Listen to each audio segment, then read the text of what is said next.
Hello, what's up, Mark Kuntigang? Ano, fresh pa ba kayo? Ako, fresh pa ako. Ewan ko sa inyo.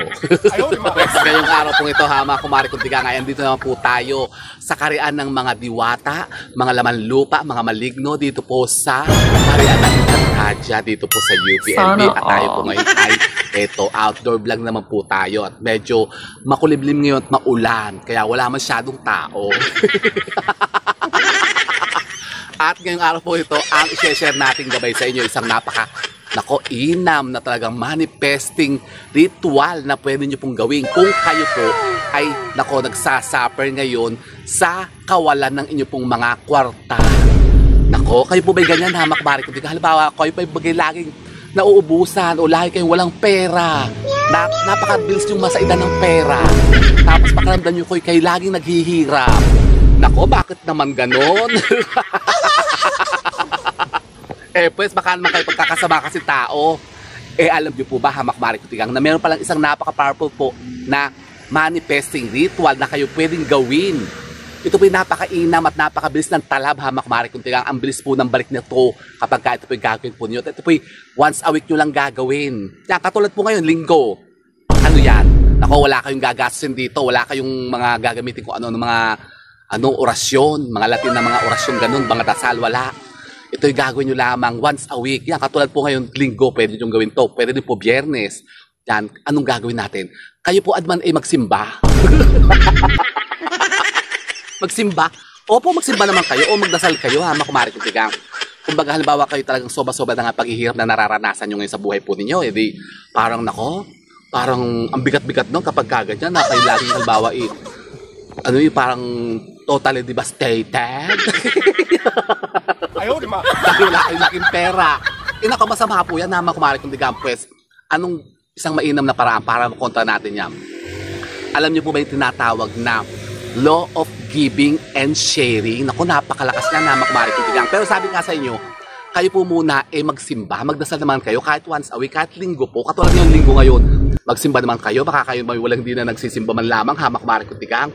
Kayo magbawas-bawas naman ng kasalanan ninyo para kayo pasukin naman ng sinasabing mga positive energy ng kaswertihan.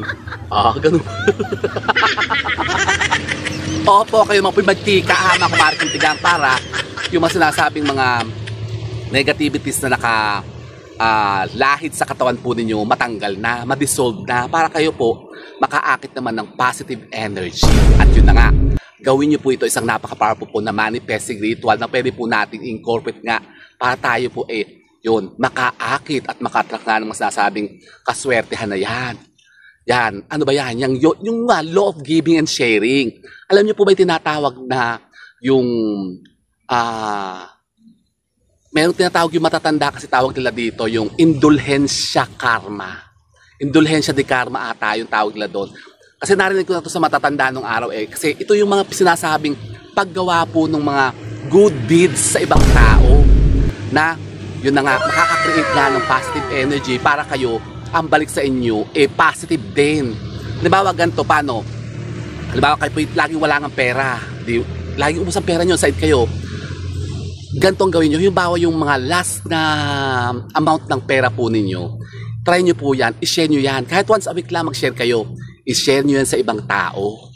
Kung bakit ito gagawin natin parang probetsyo o indulhensya sa ibang tao, yun, nag-iindulhensya tayo. Di ba sabi ko nga sa inyo, ang napakainam na pag-dissolve po ng mga sumpa, yung mga curses sa atin, paggawa po ng indulhensya. Yan, napupurify kasi yan yung mga sinasabing kasalanan natin na ginawa natin. Kaya tayo nagkakandamal-malas. Kapag gumawa kayo ng indulhensya sa araw po ng mga birthday ninyo, yan, madidissolve yan, mapupurify yan. Ganun din po kung halimbawa kayo pang araw-araw, halimbawa, lagi na lamang nakakaranas ng mga negativities yan, difficulty sa buhay, yung lagi kayo walang pera, parang may tingnan na naman ako. Leche.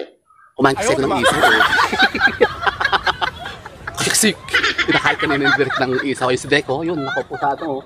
Sabihin si Rek! Rek! Ayun o, kaway ka, kaway. Kumaway ka. Nakita nyo ba? Ang late kasi ang layo. Andun si Direk, walang ginagawa, walang trabaho. Pinapasweldohan ko, Makbari Kuntigang. Andun, nag-ML. So, ganun po, Makbari Kuntigang. Ganito po. Kung halimbawa kayo nga po yung laging yung nga, o lats, lagi ka walang pera, lubog kayo sa utang, napakarami yung pinoproblema, hirap kayo sa financial nyo, parang sobrang crisis na pinagdaraanan nyo ngayon, gawin nyo yan. Kayo po mag-share, magbigay kayo sa mga tao na talagang yung mga less fortunate na talagang nangangailangan. Halimbawa, yun nga, magsimba kayo, tapos di ba minsan dyan may mga parang papulubi. May tinga na naman Ano yung mga tinga na yan? Ganon, yung mga pulubi na nanghihingi, mag-try nyo, magbigay kayo dyan. Kahit magkano lang po, wala naman pong definite amount kung magkano yung bibigay natin Basta kailangan po, gagawin nyo to ng bukal sa loob po ninyo. Ganon, kailangan bukal talaga siya. Ibibigay nyo halimbawa yung last money, kahit last money niya, bawa magkano bang last money nyo, teka, tignan ko magkano na yung dito sa ano. O yan, bawa meron kayo 150 yan. 150, yan bawa nagsimba kayo, tapos may nanghihingi sa inyo, di hatiin nyo, yan sabihin nyo. O halimbawa matanda, may nanghihingi sa inyo matanda. Kahit bigyan nyo ng 50 pesos, yan. Tapos pag magbibigay kayo ng 50 pesos, bubulungan nyo siya, yung pera, sabihin nyo, ikaw, bumalik ka ulit sa akin, babalik ka ulit sa akin, agad-agad ngayon na. Pag binigay nyo nakaganyan, nakapold siyang ganyan, nakaharap sa inyo. Yan.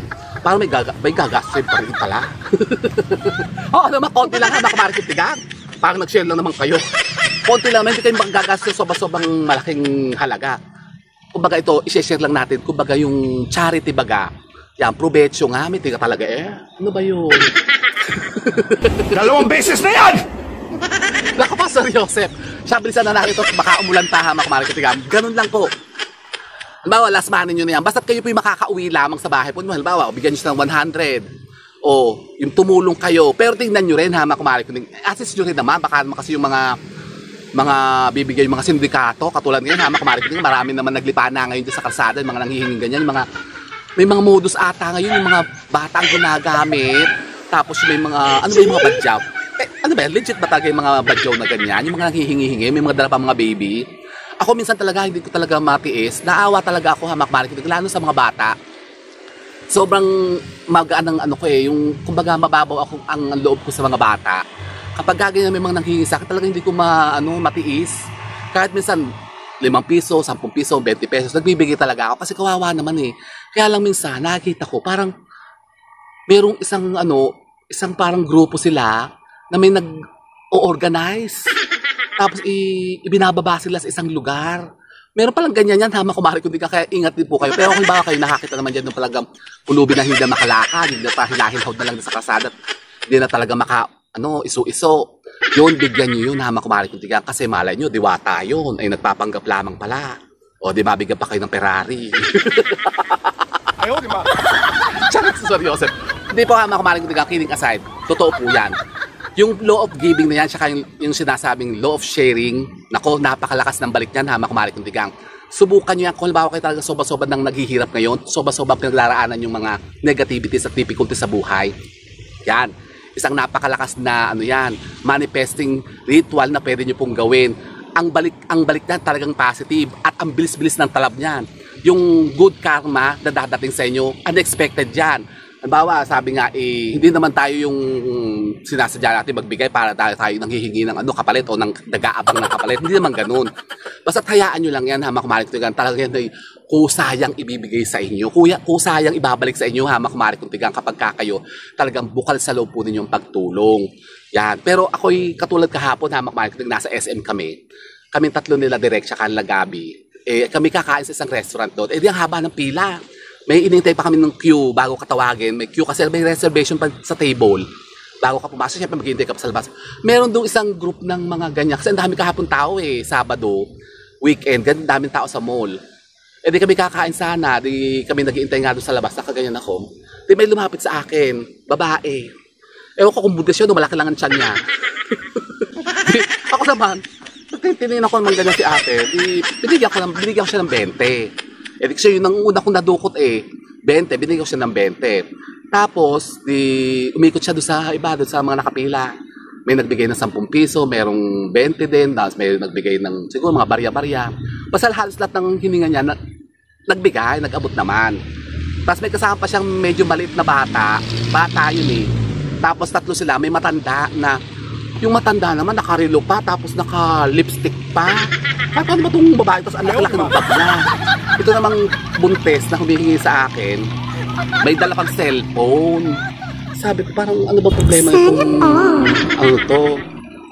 Eh ako naman, pag gagawin, hindi ko naman inaano na, basta nagbibigay na lang din ako kapag yung talagang sa tingin ko naman kailangan talaga. Bibigyan ko na nga ng 20. Eh di maya-maya, dumakad doon, punta sa pila, humihingi din. Di ba nagbigay? Bumalik na naman sa tabi namin. Si Direk hinihingan, hindi nagbigay si Direk. Hindi nagbigay si Direk. Ewan ko, wala atang barya si Direk eh. Eh di, nilampasan siya. Dayon, dito sa tabi ko si Gabi, aba, hinahingan si Gabi ganyan. Ayaw umalis. Sabi ko, parang tinitingnan ko kung sabi ko kay Gabi, hayaan mo, huwag mong pansinin. Kasi si Gabi, siya nako-conscious na siya, kasi wala naman siyang barya, wala namang pera si Gabi sa niya. Di sabi, ate, kasama ko yan, tsaka bata pa yan, wala pang trabaho yan. Sabi ko, sabi ko gano'n, ayun, nagulat siya gano'n, parang, sabi ko, kasama ko yan, tsaka wala pang trabaho yan, bata pa yan. Oh, sabi, parang nabusit na rin kasi ko parang nainis na rin ako. Sabi ko, nabigyan ko na, alam naman yung kasama ko. Di ba, ayaw pa rin talaga umalis. Siguro ang tagal niyang nandun sa harapan nakaganyan. Oh, sabi ko, si Gabi naman, sabi ko kay Gabi, ikaw, si Gabi talaga, mabait si Gabi, man ako. Pag nakakita siya ng ganyan, kahit yung mga allowance siya, pera niya, nagbibigay siya. Sabi ko, huwag ka magbibigay ng allowance mo yan eh. Paano pag wala ka ng pabasahe? Sabi ko gano'n. Magbigay ka pag sobra-sobra. Talagang, si Gabi yung natural sa kanya, yung giving, yung sharing. Kaya sabi ko, may ganung mga tao talaga eh.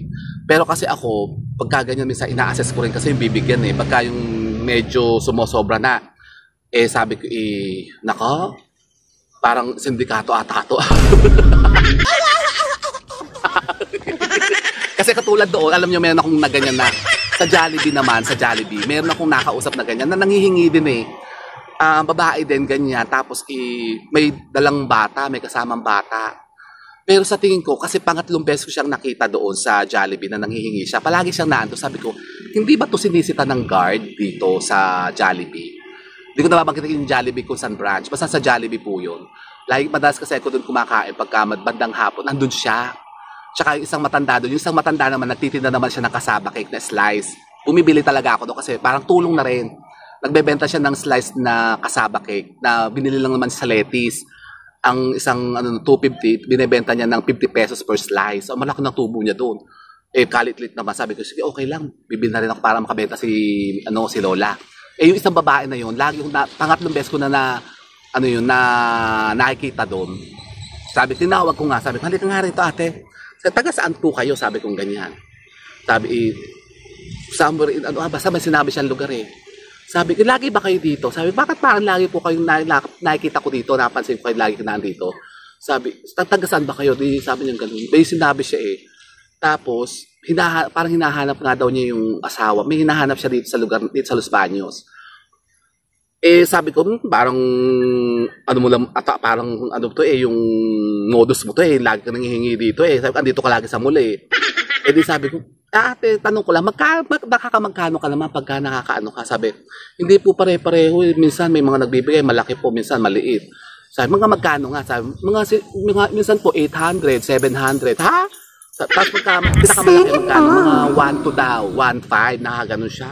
Ba, sabi ko, 1,000 lang magkano? Di 30 days o di araw-arawin mo yun, di ba 30,000? Daig mo pa yung nagtatrabaho sa... Di ba? Sabi ko, kahit 700 na lang, sabi ko, daig mo pa yung yung mga minimum wage earner ngayon, magkano lang 600 lang ngayon ang diba, mga minimum. Siya, minsan sabi niya, 600 daw, 700, 800, hindi daw pare-pareho. Tapos minsan pinakamalaki daw, 1,000, 1,200. Sabi, pwede pala ako na lang magganyan na lang ako. Sabi, pakarinig ko rin kaya yung magganyan, maghingi-hingi, maglibot. Parang, ang laki pala ng kinikita. Sabi ko, kung ba 1,000 nga lang, 30K na yun, isang buwan, di ba ga? Yun lang daw, sabi niya, hindi naman daw pare-pareho, minsan-minsan lang. Tsaka yung, kumbaga yung, siguro yung yung, ang tawag doon, yung guts baga, yung guts na manghingin, parang hirap kasi yan eh. Parang lulunukin mo na yung pride mo na manghihingi sa ibang tao, di ba? Parang ang hirap-hirap ng ganyan. Kasi ako, naranasan ko rin yan nung araw eh. Nung ako'y estudyante pa po nung araw, ganyan. Yung nagsusulisit kami sa mga nanghihingi kami nung support. Kasi dati ako, member po ako nung arts nung mga nagdo-drawing, nagpe-painting. So, kailangan namin support sa ano. Meron kaming hiningan ng mga solicitation na ganyan. Ang nakakahiyayang ganyan eh. Pag nagsusulisit ka, nanghihingi ka. Lalo pa yung ganyan, manghihingi ka kung kanina strangers na hindi mo naman kilala. Tapos parang mamamalimos ka, di ba? Parang yung guts na, yung feeling na parang ang baba-baba, di ba? Parang nakakaawa, yung ganun. Parang nakakawala ng ano, self-esteem. Self-esteem. Ayaw, di ba? So, ganun po, Hama Kumarikot, ba tayo napupunta doon sa self-esteem.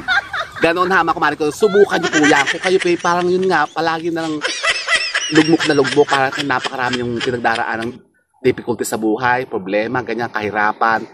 Pagaanin nyo yan. Subukan nyo yan. Kung hindi nyo pa nasubukan yan, ang bilis ng talab niya, napakagaan, napakalakas ng balik niya, Hama Kumarikot. At huwag kayo mag-expect. Huwag na kayo mag-expect na may return agad. Pero basta meron yan. Kasi sabi nga, diba, yung good karma begets good karma and bad karma begets bad karma. Pag gumawa kayo ng kabutihan sa kapwa po ninyo, kusayang ibabalik sa inyo ng universe. Talaga ba? Oo. Ayaw, di ba? Kaya try niyo yan, Hama Kumarikot, magbigay po kayo, mag-share kayo para kayo talagang swerte, hindi naman. O, di ba ga? O, so yun po, Hama Kumarikot, sana sa inyo napunta pa kayo mga bagong idea at kaalaman sa pag-akit naman ng mga bagong kaswertihan. And with that, mga Kumarikot, keep safe and God bless. Thank you for watching. Bye, mga Kumarikot. Oh. Tama si Dre. Rek!